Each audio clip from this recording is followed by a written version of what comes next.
믿음을 경주라고 이제 표현한 성경 구절들이 굉장히 많습니다. 경주는 어떤 것입니까? 힘을 다해 달려가야 하는 것이죠. 그래서 우리가 신앙생활을 한다는 것은 수동적인 면도 있지만 수동적인 면들, 우리 주님 앞에서 받아야 하고 또 은혜를 입어야 하고 이런 면들도 굉장히 많지만 이율배반적으로 또한 우리가 달리고 싸우고 또 쟁취해야 하는 그런 면들도 분명히 있습니다. 많은 사람들이 신앙생활을 그저 누리는 것 혹은 또 수동적인 면으로 이제 생각하는 경향들이 많이 있습니다. 그래서 성경은 오히려 그 반대로 오히려 믿음이란 달려가는 삶이어야 하고 싸워서 이기는 삶이어야 하고 또 쟁취해야 하는 삶이라고 우리에게 가르치고 있다는 것입니다. 특별히 히브리서 12장은 그런 경주의 측면에서 이제 믿음이라는 것을 살펴보고 있습니다. 어제 이제 저희 교회에서 리더 특강으로 그 영성의 발자취라는 특강을 들었습니다. 각 시대마다 싸워야 했던 싸움이 있었습니다. 기독교가 공인되기 이전의 그리스도인들은 자신들을 죽이는 사람들, 그 사람들 앞에서 어떻게 믿음을 지킬까 참 고뇌하면서 그들 순교를 선택했던 모습들을 살펴보았고, 이후의 사람들은 기독교가 너무 많은 부를 축적하게 되니까 또 그 부유해진 기독교, 부유해진 그 신앙, 그것과 싸우기 위해서 또 스스로 가난해지고 천국인의 삶을 살고 사막으로 나아갔던 그런 모습들도 우리가 살펴볼 수 있었습니다. 즉, 각 시대마다 또 각 공동체마다 또 각 개인마다 처한 믿음의 경주가 있다는 것이죠. 우리 여기 모여있는 한 200여 명의 사람들에게도 각자 그 믿음의 경주를 감당해야 되는, 나만이 알고 있고 또 내가 달려가야 되는, 다른 사람들이 달려주는 게 아니라 내가 완주하고 내가 끝까지 달려가서 그 경주를 마쳐야 되는 그런 싸움들이 우리 각자 모두에게 우리 여러분의 처한 그 상황 속에서 그 경주가 우리 앞에 놓여 있다는 것이죠. 완주하고 싶지 않습니까? 여러분, 그 운동 경기를 할 때 달리기 선수들을 보면 저는 100m 달리기를 그렇게 보기가 좋습니다. 정말 이 다리 근육, 말 같은 다리 근육을 가진 선수들이 경기장에서 긴장감이 막 터질 듯한 그런 상황 속에서 총소리를 듣고 달려갑니다. 그때 그 끝까지 달려가는 그들의 모습이 그렇게 멋지고 아름다울 수가 없습니다. 또 모든 올림픽이나 모든 경기들이 제일 마지막 마라톤 경기로 끝이 됐잖아요. 그 마라톤에서 그 저는 다리를 쩔뚝이면서도 끝까지 달려오는 사람들의 모습을 볼 때 사람들이 그 단조로운 달리기 속에서 쾌감을 느끼고 즐거워하는 이유는 바로 거기에서 승리하는 인간의 모습을 보기 때문이 아닐까, 그런 생각이 듭니다. 여러분, 우리 그리스도인에게도 이러한 경주가 우리의 트레일이 우리 앞에 놓여 있습니다. 저는 우리 모두가 이 경주를 잘 달려내서 끝까지 완주하는 그런 승리자들이 다 되셨으면 좋겠습니다. 우리 모두가 다 그 경기를 중간에 멈추지 않고 중간에 그냥 벌중속으로 들어가 버리지 않고 끝까지 다 달려내는 그런 삶을 살았으면 좋겠어요. 오늘 본문은 그 경주를 어떻게 완주할 수 있을지에 대해서 가르치고 있습니다. 그래서 오늘 본문의 제목은 우리 앞에 놓인 경주를 완주하자는 것입니다. 우리 앞에 놓인 경주를 완주하자. 믿음으로 살아가는 삶이 때로는 지치고 힘이 듭니다. 포기하고 싶을 때도 있습니다. 그러면 이 히브리서 기자는 우리에게 어떻게 이 경주를 완주할 수 있을지에 대해서 이야기합니다. 5가지 비결을 우리들에게 가르쳐주고 있습니다. 첫 번째는 증인들의 삶을 바라보라는 것입니다. 1절 상반절에 보면 이러므로 우리에게 구름같이 둘러싼 허다한 증인들이 있으니 모든 무거운 것과 얽매기 쉬운 죄를 벗어버리고 인내로서 우리 앞에 당한 경주를 하며 그랬습니다. 첫째, 우리가 기억해야 되는 것은 누가 있다는 것입니까? 증인들이 있다는 것을 기억하라는 것입니다. 다시 이 증인의 삶은 다름이 아닙니다. 그들은 믿음을 가지고 살았습니다. 그리스도를 믿음으로 살았습니다. 근데 그 믿음은 우리가 살펴봤지만 믿음은 독자적으로 행동하는 게 아니죠. 이 믿음은 그리스도께서 이 믿음에 반응해서 역사를 일으키십니다. 그래서 이 믿음의 증거라는 것은 다름이 아닌 이 증인들은 믿음으로 살았을 때 하나님께서 그들의 삶에 어떻게 응답하셔서 놀라운 역사를, 놀라운 기적과도 같은 삶을 살아내게 했는가를 보라는 것입니다. 단순히 믿음으로 인내해서 막 견디고 참고 그렇게 살다가 그냥 확 죽어버리는 게 아니라 그 믿음으로 살아냈을 때 하나님께서 일으키신 역사, 그들의 삶 가운데 일으키신 그 기적과도 같은 그 삶을 바라보라는 것입니다. 그런 증인들, 믿음으로 살아낸 기적과도 같은 삶을 살아낸 증인들이 구름같이 우리를 둘러싸고 있다는 것입니다. 우리가 그것을 바라볼 때 믿음으로 사는 삶이란 공허한 삶도 아니요 허무한 삶도 아니라는 것을 확인할 수 있습니다. 그들은 믿음으로 증거를 만들어 내었던 것이죠. 그들을 바라볼 때 우리는 믿음의 삶을 기꺼이 살아갈 수 있습니다. 이들이 우리를 바라보고 우리의 경주를 응원하고 있습니다. 여러분 형제들은 아마 아실 것입니다. 농구를 하거나 축구를 하거나 할 때 자매들이 응원을 할 때와 하지 않을 때 다리에 힘이 얼마나 들어가고 덜 들어가는지를 예, 풋살 형제 다섯 이렇게 뛸 때는 별로 이게 그렇습니다. 재미는 있지만 그렇죠. 근데 잘 몰라 이렇게 막 뛰다가 열심히 자기 뛰고 있다고 생각했는데 누군가가 나타나서 나를 지켜보고 있다는 생각이 들면 힘이 더 들어가요. 전태 맞지? 그렇잖아 맞지? 특히 그 사람이 내가 좋아하는 자매일 때는 정말 기적과도 같은 아드레날린이 막 분비되고 또 괜히 이 모션도 굉장히 멋있어지는 것 같고 예, 그렇게 됩니다. 그러다가 응원팀들이 빠지게 되면 지나 이기나 예, 우리에게 증인이 있다는 것은 우리로 하여금 힘을 내게 합니다. 우리를 둘러싼 많은 증인들이 우리를 바라보고 우리가 믿음으로 살아가기를 격려하고 있습니다. 여러분 우리도 그렇게 살아내서 우리의 믿음의 증거들을 참 주님 앞에서 또 사람들 앞에서 증언할 수 있었으면 좋겠어요. 내가 믿음으로 용서했더니 하나님이 내 마음에 평안을 주셨어. 내가 믿음으로 이걸 줘버렸더니 하나님께서 갚아주셨어. 내가 믿음으로 정의롭게 살았더니 하나님께서 나를 높이셨어. 우리 이 믿음은 반드시 역사합니다. 하나님께서 그 믿음의 증거를 주십니다. 그러므로 여러분, 우리에게 하나님이 계시잖아요? 그러니까 믿음으로 살아도 됩니다. 아멘? 예, 그 믿음으로 살아내서 그 믿음의 증거를 받는 여러분들의 삶이 되시기를 축복합니다. 수많은 증인들이 있습니다. 수많은 증인들이 그 믿음으로 그들의 삶에 하나님이 함께 하셨고 하나님이 역사하셨던 삶을 증거하고 있다는 것입니다. 그러므로 여러분 절대 낭만하지 말고 경주를 포기하지 말고 끝까지 달려가는 우리의 생애가 되길 축복합니다. 두 번째, 이 경주를 잘하기 위해서는 장애물들을 치워버려야 합니다. 1절 하반절에 보면 모든 무거운 것과 얽매이기 쉬운 죄라 그랬습니다. 이 경주에 장애물들이 있는데 그 장애물은 두 가지입니다. 하나는 갖가지 무거운 짐들, 그리고 두 번째는 우리를 얽매는 죄들입니다. 무거운 짐들에는 어떤 것들이 있겠습니까? 우리가 믿음의 길을 완주하기 위해서 달려갈 때 우리의 무거운 짐 어떤 것들이 있을까요? 소유물이죠. 소유물, 집 이런 것들. 저는 우리가 그것을 막 소유하려고 애를 쓰거나 이미 가지고 있는 것을 막 지키려고 살아가는 것들이 엄청나게 무거운 짐이라는 것을 보게 됩니다.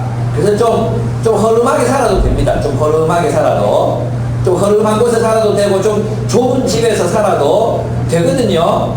예. 근데 우리는 꼭 남들 다 하는 걸 해야 된다고 생각하니까 그게 무엇이 됩니까? 무거운 짐이 되는 것입니다. 남들 눈을 의식하니까 그게 무거운 짐이 됩니다. 여러분, 그래서 어떤 집에도 살 수 있는지를 보시려면 우리 집에 한번 와보시면 됩니다. 우리 교회 초등부 현은이 친구 중에 시은이라는 친구가 왔는지 모르겠는데 있거든요. 저희 집에 와보더니 그래 잠은 어디서 자? 이 좁은 집 잠은 어디서 자? 아니 여기서 이불 펴놓고 여기서 자. 여기 밖에서도 잘 수 있어. 그러니까 그렇구나.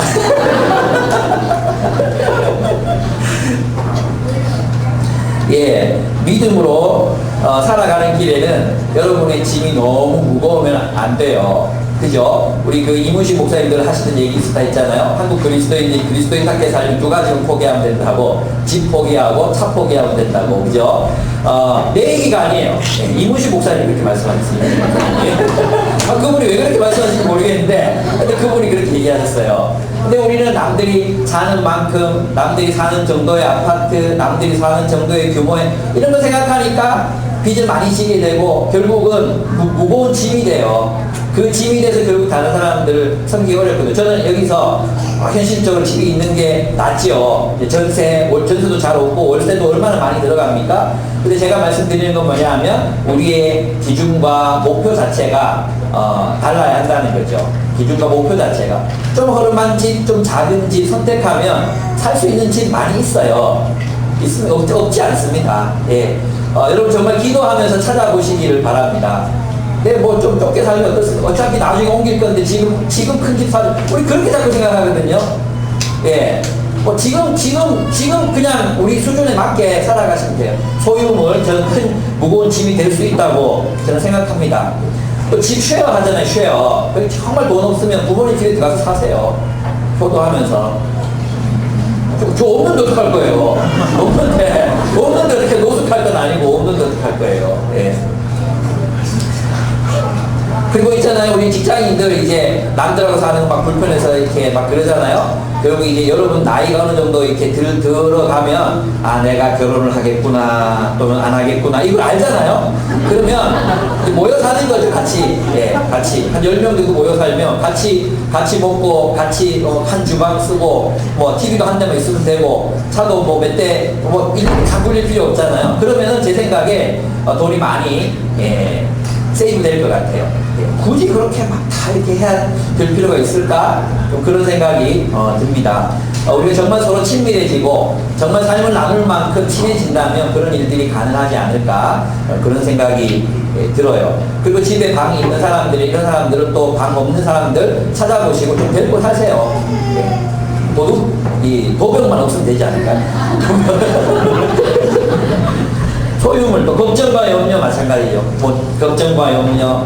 또 어떤 사람들에게는 이 과거의 후회, 죄책감과 후회, 그게 무거운 짐이에요, 무거운 짐. 마치 이 귀신들이 막 이렇게 어깨에 모여있는 것처럼 그 짐지고 사는 사람들이 있어요. 좀 벗어버리세요. 주님 용서하셨다 그러는데 왜 자꾸 그걸 짊어지고 사시는지. 또 원망과 미움 이런 것들도 그게 무거운 짐이죠. 그게 있으면 우리 주님 뜻대로 살아가기 어렵잖아요. 또 정말 우리 사람들이 정말 포기하기 힘든 무거운 짐이 뭐냐 하면 제가 볼 때 이게 제일 커요. 사람들의 시선이에요. 사람들의 시선.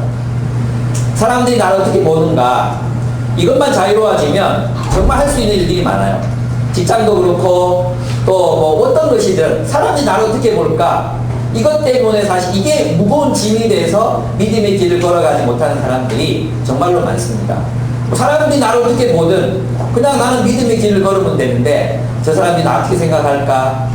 좋게 생각할까? 나쁘게 생각할까? 나를 무시하지는 않을까? 이런 것들 계속 의식하며 살아가다 보니까 믿음의 길로 걷지 못하는 것입니다. 여러분 사람들의 시선, 뭐 미움받을 용기 그렇지 베스트셀러 되고 그랬잖아요. 비그리스도인들도 그렇게 사는데 자기도 소신대로 산다는데 우리는 진리를 가진 믿음을 가진 사람들이 좀 미움받으면 살면 어떻습니까? 그래 뭐 니 나 미워해봤자 니만 손해지 내가 뭐 지금 나 미워한다고 내가 뭐 이렇게 영향받는 게 있습니까? 미워하는 사람이 힘들지 안 그렇습니까? 그래 아유 미워하느라 힘들겠다 이렇게 생각하고 다른 사람들 내가 그리스도인답게 다르게 산다고 해서 여러분들이 거기에 대해 누군가가 싫어하고 미워하고 또 때로는 나를 멸시하고 한다고 해서 영향받지 마세요. 아유 참 힘들겠다 이렇게 생각해야지. 여러분 거기에 영향받아서 내가 그 기준에 다 맞춰서 막 살아가려고 하시지 않으셔도 됩니다. 두 번째, 얽매이는 죄들이라고 했죠. 얽매이는 죄들. 죄는 우리를 중독시키죠. 우리를 중독시키는 죄들이 있습니다. 우리를 속박시키게 하는 그런 죄들이 있습니다. 이런 죄들에 대해서 이제 나누다 보면 많이 하는 얘기가 어떤 거냐 하면 도저히 못 끊겠어요. 제 힘으로 안 돼요. 이런 거거든요. 그래서 이제 이 김훈 씨라는 작가 아시죠? 김훈이라는 작가가 이 줄담배를 피는 꼴초인데 담배를 끊었어요. 근데 담배를 어떻게 끊는지 아십니까? 그 자기가 이 설교 시간에 스님 얘기해서 미안한데 어떤 스님을 찾아가서 담배를 끊고 싶은데 담배가 안 끊어진다고 정말 고민을 막 이야기를 했대요. 그랬더니 그 스님이 듣고 계시더니 그냥 안 피면 되는데 그 얘기를 딱 듣는데 가슴이 탁 막히는 게 있잖아요. 누가 충고를 했는데 누가 모르나 이런 얘기 들 때가 있잖아요. 그래서 막 담배를 끊는 게 얼마나 힘든지 아시냐고 스님 안 펴봐서 모르죠 하면서 막 내들고 있는데 또 저를 보시는데 저기를 저 보더니 안 피면 되는데 그래요. 근데 그날 정말 열받고 집에 돌아갔는데 그래 안 피면 되지 그러고 생각했는데 끊어졌대요. 그죠? 예. 불신자들도 이렇게 성령이 없어도 끊어지는 게 있어요. 우리도 그래요. 예. 그냥 안 하면 돼요. 안 하면 되는데 우리는 할 수 없다 그래요. 안 하면 돼요. 안 피면 되는데 기억하세요. 예. 그렇습니다. 이 얽매이는 죄들과 무거운 짐들을 벗어버리고 가셔야 합니다. 우리 양수호 교수님이 늘 하셨던 말씀 계시잖아요. 나그네는 짐이 가볍습니다. 나그네는 짐이 가볍습니다. 우리 짐 가볍게 하고 떠났으면 좋겠습니다. 그 다음에 세 번째, 예수를 바라보라는 것입니다. 믿음의 경주를 할 때 예수를 바라보라는 거예요. 여러분 왜 육체미 하는 사람들 있잖아요. 하다 보면 막 포기하고 싶을 때가 있거든요. 그죠? 근데 그들이 그때 이제 하는 게 뭡니까? 아놀드 슈왈제네거 사진을 탁 붙여놓고 보는 거예요. 나도 저 근육을 가질 거야. 이러면서 보면서 이제 나도 펌핑을 하는 거죠. 예. 펌핑하다 잘못되면 둥그스름해 하게 되는 거 아시죠? 어쨌든 그들의 목표는 누군가를 바라보고 그를 향해 이제 달려가는 것입니다. 예수를 바라보는 것이죠. 우리도 믿음의 삶을 살다 보면 힘들 때가 있습니다. 그때 우리가 기억해야 되는 게 바로 예수 그리스도이십니다. 2절과 3절을 보면 믿음의 주요 또 온전하게 하시는 이 예수를 바라보자. 그는 그 앞에 있는 기쁨을 위하여 십자가를 참으사 부끄러움을 개의치 아니하시더니 하나님 보좌 우편에 앉으셨느니라. 너희가 피곤하여 낙심하지 않기 위하여 죄인들이 이같이 자기에게 거역한 일을 참으신 일을 생각하라 하셨습니다. 예, 그는 죄인들을 참으셨습니다. 예, 우리가 믿음의 길을 걸어갈 때 가장 힘든 게 뭡니까? 사람들입니다. 사람들. 이 히브리인들에게는 이 죄인들은 아마도 외부인들이었을 것입니다. 자신들을 핍박하고 고난을 주고 또 재산을 빼앗아가고 그죠? 거리로 우리를 내쫓고 동네에서 내쫓는 그 사람들을 견뎌내는 것이 그들을 끝까지 사랑하기로 결정하는 것이 정말로 쉽지 않은 그런 일이었을 것입니다.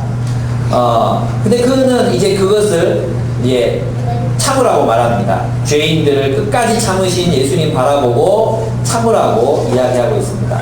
여러분 믿음의 길을 걸어가는데 정말 믿음의 길이 뭡니까? 예수님처럼 그들을 사랑하는 삶을 사는 거잖아요. 그죠? 그 사랑을 포기하고 나도 보복하고 또 나도 똑같이 피해를 주고 싶고 또 내 자존심을 막 드러내고 싶고 막 그럴 때가 있잖아요. 그럴 때 포기하지 말고 무엇을 바라보라는 거예요. 예수 그리스도께서 우리 같은 죄인을 어떻게 참으셔서 십자가 지시기까지 하셨는지를 바라보라는 것입니다. 십자가를 지시기까지 그분이 죄인들을 참으셨는지를 바라보라는 것입니다. 믿음은 죄인을 참아내는 것입니다. 믿음은 우리를 십자가에 매달고 우리의 양손에 못을 박고 또 우리를 향해 침뱉고 또 우리에게 가시면류관을 씌우고 조롱하고 모욕하는 그들을 향해 끝까지 사랑하기를 포기하지 않는 것이 믿음이라고 이야기합니다. 그것을 포기하지 말라는 것입니다. 믿음을 포기하지 말라는 것은 다른 게 아니라 그리스도께서 사신 것처럼 죄인들을 사랑하기를 끝까지 포기하지 말라는 것입니다. 어렵죠? 어려우니까 뭘 바라보라는 거예요? 예수 그리스도를 바라보라는 것입니다. 주님이 그렇게 사셨다. 우리도 그렇게 참자. 예. 여러분 우리 공동체 안에도 이렇게 참아내기 힘든 사람들이 있지 않습니까? 그들을 향해서도 우리 끝까지 죄인들을 참으신 그분, 죄인들을 참아내신 그분을 바라보고 나도 참아내고 인내하고 사랑하기를 포기하지 말라는 것입니다. 정말 어려운 일이죠. 어려운 일이기 때문에 아마 히브리서의 기자는 이 이야기를 하고 있는 것 같아요. 예, 포기하지 마세요. 신앙을 포기한다는 거 교회를 안 나온다 이런 뜻이 아니에요. 더 이상 예수님 따라 살아가기를 포기하는 게 신앙을 포기하는 거예요. 그게 믿음을 포기하는 거예요. 믿음을 포기한다는 건 다른 게 아니에요. 그분은 죄와 싸우셨어요. 이 죄와 싸웠다는 말은 어떤 거냐면, 우린 이제 4절에 보면 너희가 죄와 싸우되 아직 피 흘리기까지는 대항하지 아니하고 하셨습니다. 여러분, 예수님께서는 무엇과 싸우셨습니까? 죄와 싸우셨죠. 어떤 죄와 싸우셨습니까? 사람들의 죄와 싸우셨죠. 그것을 다른 말로 하면 이런 말입니다. 여기서 죄와 싸운다는 것은 이런 뜻입니다. 이 죄의 체제, 죄가 지배하는 세상, 죄의 지배 체제 속에서 예수님 무엇을 행하셨습니까? 진리를 행하셨죠. 그 진리가 무엇이었어요? 네, 혈루병 앓는 여자를 고치는 것이었고, 또 부정한 사람들과 함께 어울려서 사랑을 실천하는 것이었고, 또 세상에서 죄인된 사람들 어떻게 하셨어요? 집으로 초대해서 그들과 함께 식사를 하시는 것이었습니다. 그들을 사랑하시는 것이었습니다. 다시 말해서 예수님께 죄와 싸운다는 것은 이 죄의 체제에 굴복하지 않고 하나님의 말씀인 진리를 따라 사랑하는 삶을 포기하지 않고 살았다는 것입니다. 그분은 어떤 분파, 어떤 파벌, 어떤 계급의 압력에도 굴하지 않으시고 오로지 진리만을 따라서 사랑하기로 선택하고 살아가셨다는 것입니다. 그것이 죄와 싸웠다는 뜻입니다. 바로 그렇게 싸웠기 때문에, 그분은 진리만을 행했기 때문에, 그분은 사랑만을 행했기 때문에 어떻게 되셨습니까? 십자가에 못 박혀 죽으신 것입니다. 여러분, 우리가 만약 예수 그리스도의 말씀을 따라 이웃을 사랑하는 삶을 선택하고 이 땅에 가난하고 소외된 사람들의 편이 되어주고 그들 안에서 그들을 위해서 싸우고 우리가 그런 삶을 선택하게 될 때 우리는 죽을 수도 있습니다. 우리가 진리를 위해서 진리를 따라 사는 것, 진리로 이 세상 체제에 저항하면서 살아가는 것, 그것을 성경은 믿음이라고 부르는 것입니다.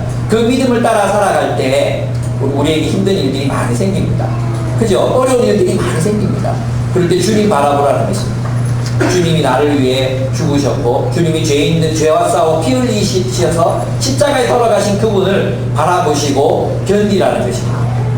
이것이 죄와 싸우라는 의미입니다. 세 번째, 그 싸움 중에 예수 그리스도를 바라보십시오. 어떤 예수님이십니까? 하나님이 그를 높이셨습니다. 결국 하나님께서 그를 높이셔서 하나님 우편에 앉히셨습니다. 그 예수님을 바라보는 것입니다. 주님이 내가 진리를 위해서 내가 내 안에 일어나는 탐욕, 그리고 내 안에 일어나는 그런 복수심, 원망, 또 사람들을 밀어내고 싶은 마음, 또 나도 누군가의 편에 그냥 이렇게 들어가서 그냥 차별하고 싶은 마음, 이런 수많은 마음들, 그것과 더불어 싸우라는 것입니다. 그리고 진리를 지켜내면, 진리를 따라 사랑의 삶을 선택하면 누가 높이십니까? 하나님께서 여러분의 삶을 높이실 거라는 거예요. 그래, 맞아, 예수님 십자가에서 달려 돌아가셨지. 정말 그것은 절망이었지만 결국 하나님이 그를 높이셨어. 하나님이 그를 높이셨어. 그것을 바라보시고 주께서 여러분을 높이실 것을 기대하시고 소망하시고 희망을 가지시라는 것입니다. 네, 그리고 네 번째 우리가 믿음의 경주를 달려가기 위해 해야 될 일, 훈련을 달게 받으라는 것입니다. 4절에서 11절을 보시면 아주 길게 히브리서 기자가 설명하고 있습니다. 그럼 우리에게 닥쳐오는 이런 외부인들로부터의 고난, 또 내부인들로부터의 고난, 사람들 견디고 참아내고 사랑하고 얼마나 어렵습니까? 왜 이런 고난들과 힘든 일들을 주십니까? 이게 뭐라고요? 이게 훈련이라는 거예요. 여러분, 징계라는 말이죠. 징계라는 단어가 그 NLT에 보면 디시플린이라고 되어 있어요. 징계라니까 잘못해서 두드려 맞는 것 자꾸 생각하니까 징계라는 표현보다는 훈련이라는 단어가 더 적절할 것 같아요. 그래서 하나님이 왜 우리를 징계하시고 훈련하시는가? 아이들을 키우다 보면 한 번 말하면 아이들이 고칩니까? 예, 그런 애들이 있습니까? 걔는 예수님이에요. 만약에 그런 애가 있으면 그 걔는 우리 아들이 아니에요. 분명히 예수님이 육화된 거예요. 그런 애는 없어요. 우리 어떻게 훈련합니까? 맨날 똑같은 말을 또 해야 돼요. 일어나라, 밥 먹어라, 이불 개라, 그리고 설거지 해라. 맨날 똑같은 말을 해. 형한테 그렇게 말하지 마라, 동생한테 그렇게 말하지 마라. 어제도 말했잖아, 1년 전에도 말했잖아, 2년 전에도 말했잖아. 그래도 안 바뀌어요. 그죠? 그런데 사랑하는 아빠는, 사랑하는 엄마는 그 훈련을 멈출 수가 없습니다. 왜? 그 아이가 잘 되기를 바라기 때문입니다. 그렇죠? 만약 내 아이가 아니라 어떻게 되겠습니까? 예, 징계하지 않죠. 걔가 어떻게 하든지, 놀이터에 아는 애들이 막 잘못한다고 해서 붙잡아 놓고 눈 똑바로 쳐다보고, 니 그러면 안 되지, 이렇게 하면 안 되지, 고발당하죠. 그렇게 하면 안 되죠. 또 하고 싶은 마음도 그렇게 안 생기죠. 내 애가 아니니까. 그죠? 그런 부분에서 이제 하나님께서 우리 고난을 주시고 어려움을 주시는 이유가 뭔가 하면 훈련이라는 것입니다. 그 훈련을 통해서 우리는 거룩함에 도달하게 됩니다. 10절에 보시면 그들은 잠시 자기 뜻대로 우리를 징계하였거니와 오직 하나님 우리 유익을 위하여 그의 거룩하심에 참여하게 하시느니라 했습니다. 또 11절에 보시면 연단 받은 자들은 의와 평강의 열매를 맺느니라 했습니다. 고난이 없으면 거룩해질 수 없고, 고난이 없으면 우리에게 샬롬, 즉 풍성한 삶. 여기서 평강이라는 단어는 구약 성경에 나오는 그 샬롬이라는 단어이거든요. 샬롬. 근데 그 샬롬은 뭐냐 하면 우리에게 풍성한 삶을 말하는 것입니다. 단순히 마음의 평안을 말하는 것이 아니라 구약 성경에서 말하고 있었던 그 샬롬, 풍성한 삶. 하나님과의 관계뿐만 아니라 이웃과의 관계, 또 피조세계와의 관계 속에서 풍성한 삶을 누리게 되는 걸 말하는 건데, 그 풍성한 삶을 누리게 되는 비결이 어디에 있다는 것입니까? 훈련에 있다는 거예요. 그래서 훈련을 잘 받아서 내가 변화되면 풍성한 삶, 정의의 평화로운 열매, 정의가 주는 평화의 열매를 우리가 누리게 되지만, 그렇죠. 그 고난 우리를 거룩하게 만들죠. 그 거룩한 인격은 우리로 하여금 정의의 평화로운 삶, 정의가 있는 풍성한 삶, 샬롬의 삶을 우리에게 선물로 줍니다. 그러면 고난을 피하면 어떻게 됩니까? 고난을 피하면 주님을 닮아서 거룩해질 수 없습니다. 거룩해지지 않으면 풍성한 삶이 아니라 빈곤한 삶을 살아가게 됩니다. 여기서 말하는 건 물질적으로 부유하다는 뜻이 아니라, 아닌 걸 아시죠? 풍성한 삶을 말합니다. 예. 이건 해봐야 알기 때문에 제가 설명하기 어려워요. 풍성한 삶. 그것은 사랑과 평화, 용서, 그리고 뭔가 관용, 하나님의 그 성품이 충만한 삶. 하나님의 성품이 내 안에 충만할 뿐만 아니라 그리스도를 닮은 사람들이 함께 이루어가는 공동체 속에서 누리게 되는 놀라운 그 기쁨의 삶을 의미하는 것입니다. 이것은 살아봐야 합니다. 사랑해봐야 알고, 그러면 그것이 무엇인지 알게 됩니다. 왜 훈련하느냐? 첫째, 하나님은 우리를 사랑하시기 때문에 훈련하신다는 거예요. 사랑하지 않는다면 훈련하지 않습니다. 그래, 이것대로 해. 제일 무서운 말이 뭡니까? 그래, 네가 알아서 해. 이게 제일 무섭죠. 그죠? 알았어. 얘 알아서 해. 그럼 뭐예요? 얘하고 나면 끝이다. 끝이다. 이게 제일 무서운 거예요. 근데 주님이 우리를 사랑하시기 때문에 고난을 주시는 거예요. 여러분 삶에서 당하는 고난, 주로 누구 때문에 고난 당합니까? 사람들 때문에 고난 당하잖아요. 그죠? 우리 이지선 씨, 음주운전자 트럭이 뒤에서 갖다 박아서 고난을 당했잖아요. 결국 우리가 당하는 모든 고난들은, 어려움들은 다른 사람들 때문에 당하는 거예요. 내가 뭐 어떤 죄를 지어서 인과응보적으로 죄를 이렇게 당하는 게 아니라, 결국은 어떤 우연의 순간, 또 어떤 죄인들, 어떤 사람들의 악한 사람, 이기적인 어떤 행동들, 또 아주 미성숙한 사람들의 어떤 결정들, 또 지혜롭지 못한 사람들이 내리는 판단들, 이런 것들 때문에 우리가 고난을 겪게 되는 것입니다. 근데 그 고난 가운데서 어떻게 하라고 합니까? 참아내는 게 뭐라고요? 훈련이라고 말합니다. 참아내라. 훈련해라는 것입니다. 그것을 우리가 잘 견디고 인내할 때 우리 안에 뭐가 생긴다는 거예요? 거룩함이 생겨납니다. 그냥 참는 게 아니에요. 이 참는다는 것은 하나님의 기준을 포기하지 않은 채로 참는 걸 말하는 거예요.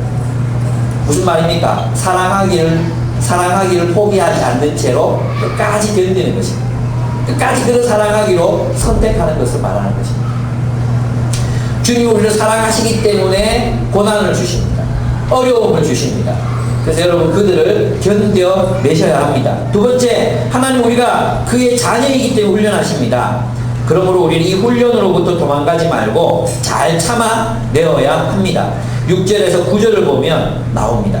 8절 보세요. 징계는 다 받는 것이거늘 너희에게 없으면 사생자여 친아들이 아니니라. 또 우리 육신의 아버지가 우리를 징계하여도 공경하였거든 하물며 모든 영의 아버지께 더욱 옥정하며 살려 하지 않겠느냐. 이렇게 사람들이 이렇게 직면시켜보면 고통스럽잖아요. 그래서 보면 여기도 나와요. 여기도 보면 11절 보시면 물론 징계가 당시에는 어떻다 그랬어요? 즐거워 보이지 않고 어떻게 해요? 슬퍼 보인다. 고통스러워요. 모든 훈련은 고통스러워요. 야단 맞으면 기분이 좋아요. 예, 막 부모님이 막 여러분 야단치면 막 기분이 막 좋아하잖아요. 이런 사람 아무도 없어요. 목사님한테 뭐 싫은 소리 한마디 들으면 기분이 좋아요, 나빠요? 기분 더러워요. 그죠? 그리고 그게 오래 가는 거예요, 오래. 이렇게 나한테 그럴 수 있어요.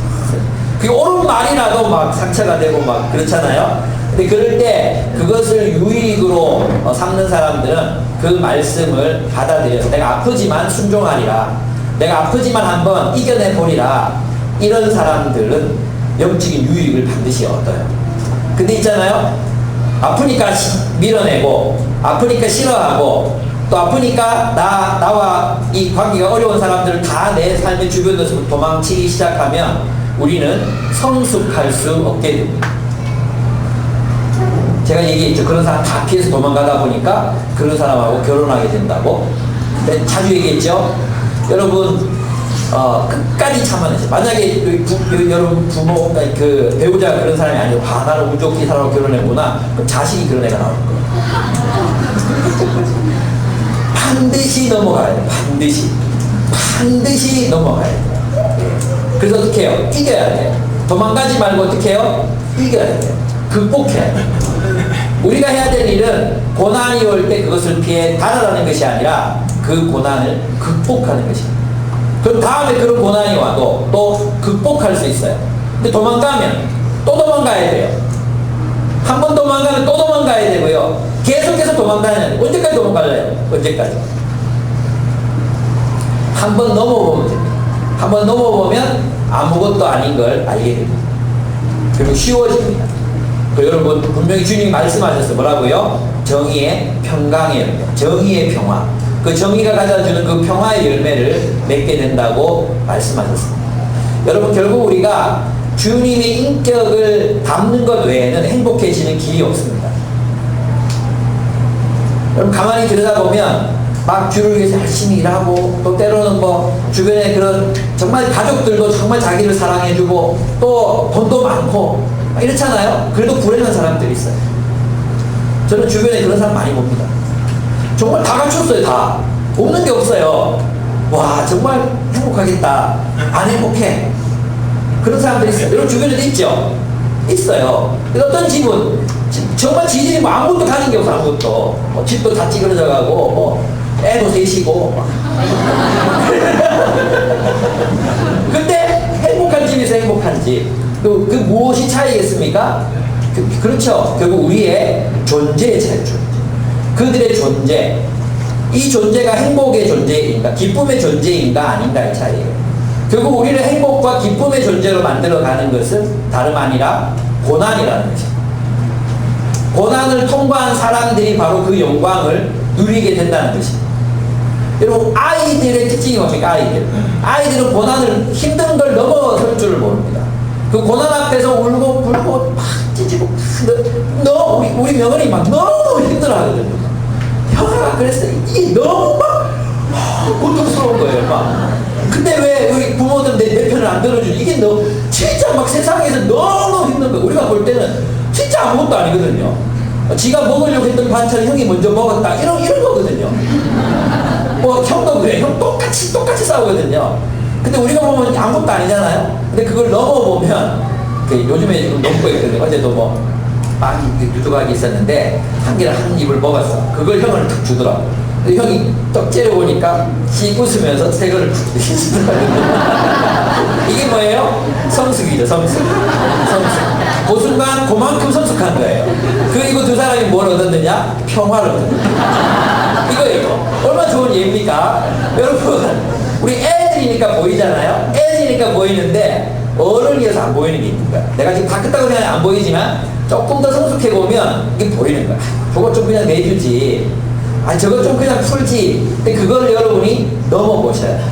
여러분이 안 먹은 빵을, 정말, 걔들한테는 이게 죽을 것 같은 경험이거든요. 이걸 주면 나는 죽을까? 이런 느낌이거든요. 근데 그거를 이렇게 그냥 줘보는 거예요. 그때 형이 씩 웃고 또 반을 딱 잘라가지고 또 동생한테 준단 말이에요.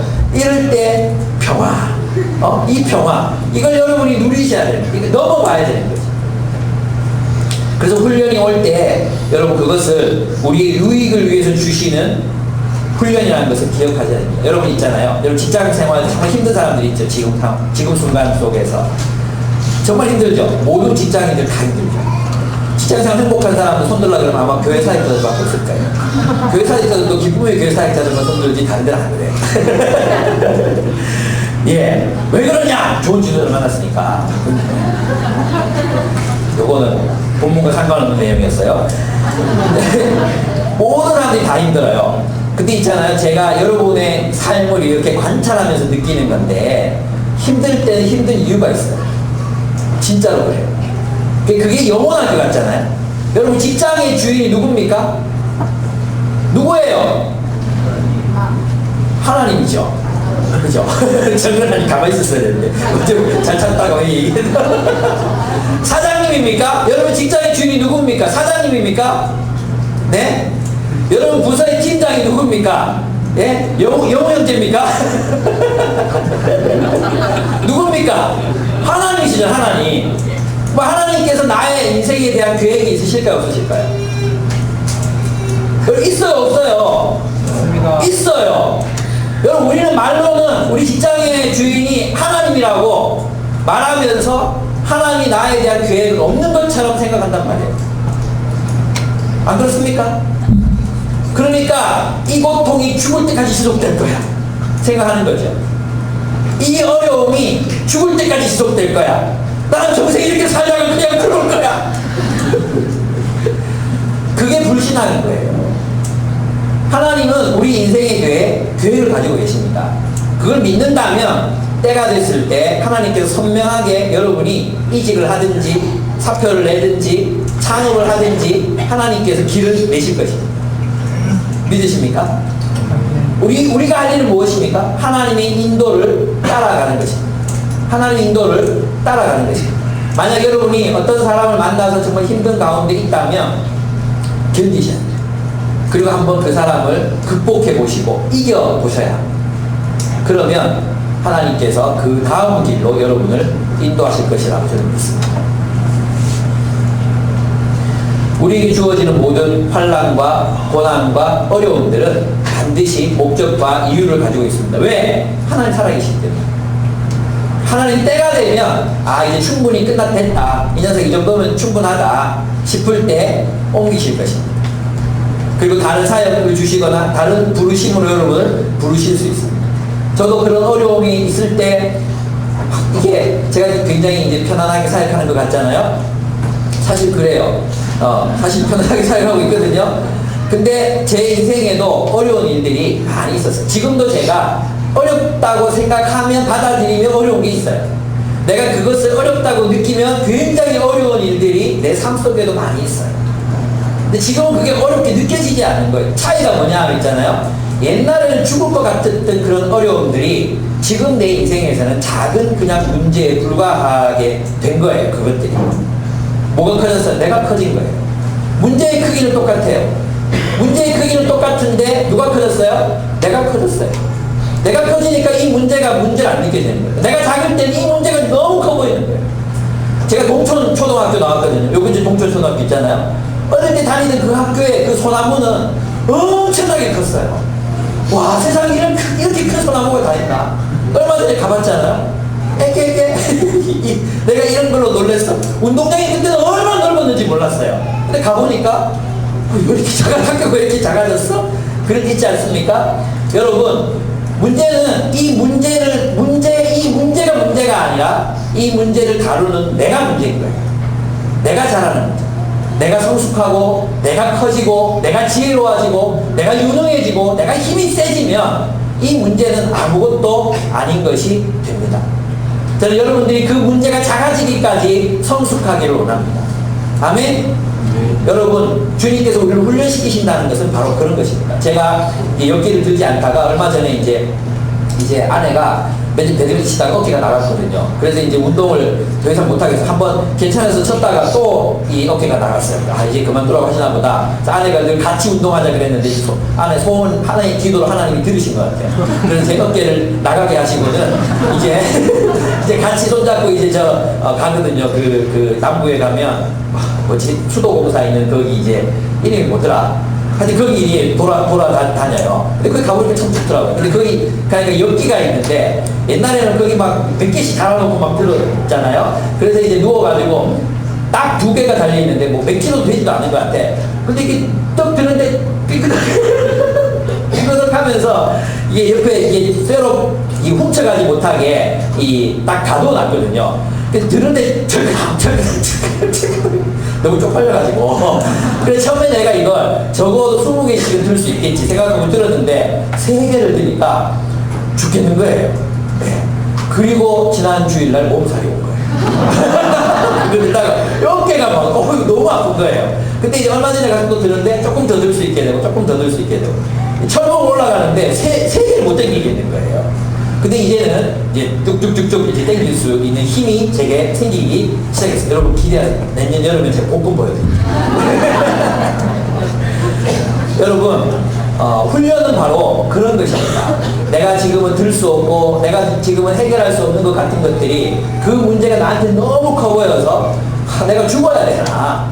내가 이 문제가 너무 힘들게 느껴지니까 내가 막 없어져야 되나? 막 이런 생각 들죠? 예, 우리가 성숙하면 됩니다. 성숙하고 자라나면 문제가 아닌 것이 됩니다. 여러분, 우리가 정말 주님을 닮아가기를, 주님 바라보고 주님 닮아가기를 그렇게 소원했으면 좋겠습니다. 훈련을 달게 받읍시다. 달게. 그래, 한번 이겨보자. 지금은 슬퍼 보이지만, 지금은 이게 좋은 보인 것 같아 보이지만, 그래, 한번 이겨보자 하는 것입니다. 그리고 마지막으로 다시 힘을 내자는 것입니다. 5번째, 다시 힘을 내십시오. 12절 13절. 야, 히브리서 기자는 공감이라는 걸 몰라요. 12절 13절 보면 이쯤 됐으면 너 그렇게 힘들었지. 주님이 너희와 함께 하실 거니까 참 그래 이 정도 공감을 해줘야 되는데 어떻게 12절 13절 같이 읽어보겠습니다. 시작. 그러므로 피곤한 손과 연약한 무릎을 일으켜 세우고 너희 발을 위하여 곧은 길을 만들어 저는 다리로 하여금 어그러지지 않고 고침을 받게 하라. 뭐라 그럽니까? 일어나라. 피곤하고 이렇게 막 쓰러져서 이제 힘이 하나도 없어. 못 일어나겠었는데 일어나라. 코치죠, 코치. 예, 여러분 레슨을 받아본 경험 있는 분들이 알 건데 있잖아요. 자, 이제 한 개만 더요. 한 개만 더. 이게 막 진짜 숨이 이렇게 올라. 자, 한 개만 더. 계속해서 그래서 20개, 30개 더 하게 하잖아요. 그게 좋은 코치잖아, 그죠? 바울도 이 히브리서 기자도 우리에게 그렇게 얘기하는 것입니다. 거기 주저앉지 말라고. 희한하게 있잖아요. 이게 마지막일 거라고 생각하는데 또 하면 또 돼요. 정말 사람이라는 게 신기해요. 또 하면 또 되는 거예요. 그게 다음에 못할 것 같은데 또 하게 돼요. 할 수 있습니다. 여러분, 히브리서 기자는 우리에게 이렇게 말합니다. 일어나라. 다시 힘을 내자. 다시 힘을 내서 다시 한번 가보자. 주님께서 힘을 주실 것입니다. 다시 일어나서 끝까지 달렸으면 좋겠습니다. 이 길에는 나 혼자 달리는, 이 길을 우리 혼자 달리는 것이 아니기 때문에 우리 다시 일어날 수 있습니다. 주님께서 우리를 부축해 주실 것입니다. 허다한 수많은 증인들이 우리 박수 쳐 줄 것입니다. 우리 주변에는 사랑하는 동력자들이 있습니다. 이 동력자들이 우리를 위해서 기도하고 있습니다. 예, 우리는 결코 실패할 수 없는 인생입니다. 우리는 결코 질 수 없는 그런 경주를 하는 사람들입니다. 문제는 우리가 일어나서 걷는 것입니다. 일어나서 걸으면 끝까지 걸어갈 수 있습니다. 주님 우리를 믿으십니다. 또 우리가 할 수 있다는 걸 아시기 때문에 이렇게 말씀하시는 것입니다. 그래서 중도에 포기하지 말고 끝까지 이 길을 달려가신 여러분들의 삶이 되기를 바랍니다.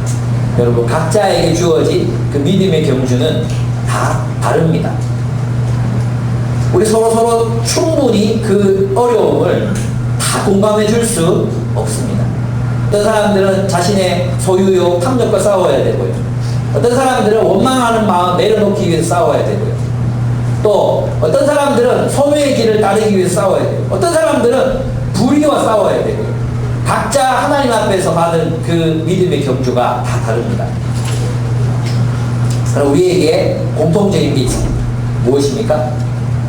우리 끝까지 그 길을 달려가서 싸우고 이겨야 한다는 것입니다. 여러분에게 주어진 경주, 그 경주를 완주하시는 여러분의 생애가 되기를 축복합니다.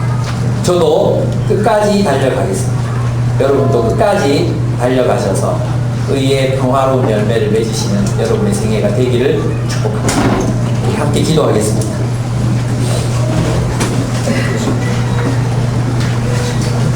예, 여러분 앞에는 지금 어떤 경주가 놓여 있습니까? 무엇을 극복해야 하고 누구를 극복해야 합니까? 무엇을 이겨야 합니까? 사람마다 다릅니다. 여러분은 압니다. 내가 지금 무엇과 싸워 이겨내야 되는지, 하나님이 나에게 무엇을 요청하고 계시는지 여러분은 압니다. 예. 모르겠으면 하나님 내가 무엇과 싸워야 되는지 알게 해달라고 기도하십시오. 아시는 분들은 순종하게 해달라고 기도하십시오. 내가 견뎌낼 힘을 달라고 기도하십시오. 이길 수 있게 해달라고 기도하십시오. 주님 바라보게 해달라고, 믿음으로 걸어갔던 믿음의 선배들을 바라보고서라도 이겨낼 수 있게 해달라고 하나님 앞에 결단합시다. 나 포기하지 않겠습니다. 여기서 중단하지 않겠습니다. 그리스도인답게 사는 삶, 그리스도인의 길, 이 길을 걸어가는 것을 결코 포기하지 않겠습니다. 힘이 들고 어렵지만 나는 이 길을 끝까지 달려가겠습니다. 주님 내 손 붙잡아 주시고 내게 힘 주시고 내게 사람들 보내주셔서 끝까지 걸어갈 수 있게, 끝까지 달려갈 수 있게, 절뚝이더라도 끝까지 걸어갈 수 있도록 하나님 도와주십시오. 우리 그렇게 기도했으면 좋겠습니다. 함께 기도하시겠습니다.